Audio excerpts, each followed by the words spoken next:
मुसीबत में कौन कर सकता है मदद। आओ जाने जीवन में गुरु क्यों जरूरी है।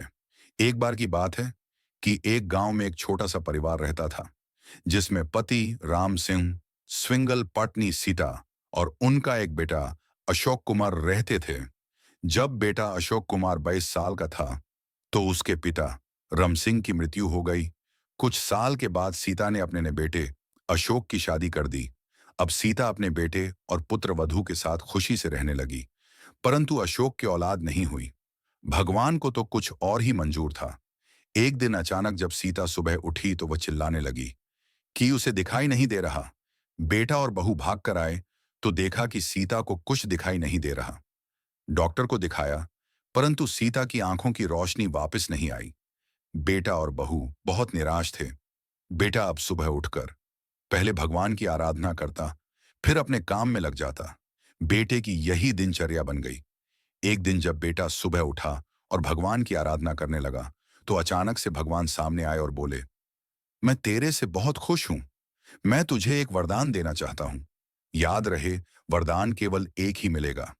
मांग ले, तुझे क्या चाहिए। वह सोचने लगा कि क्या मांगू। मां की आंखों की रोशनी मांगू या सोना चांदी मांगू या औलाद मांग लूं, क्योंकि उसकी कोई औलाद नहीं थी। उसकी पत्नी बोली कि औलाद मांग लो। वह हैरान था कि मांगू तो क्या मांगू। वह यही सोच रहा था कि उसे गुरुजी मिल गए। गुरुजी बोले, बेटा तुम बहुत परेशान लग रहे हो, क्या कोई समस्या है।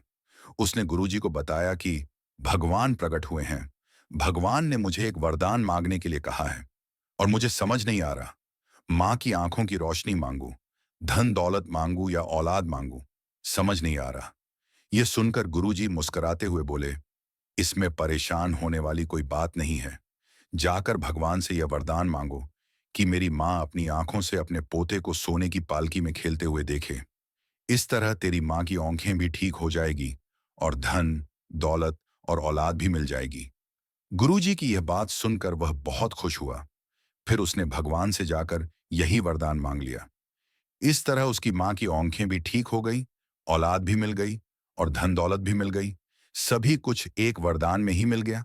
उसकी सभी जरूरतें एक वरदान से पूरा हो गई। इसीलिए कहते हैं कि गुरु का कहा हमेशा लाभ ही देता है। अगर हमें जिंदगी में कामयाब होना है, तो गुरु यानी उस्ताद की सलाह से ही काम करना चाहिए।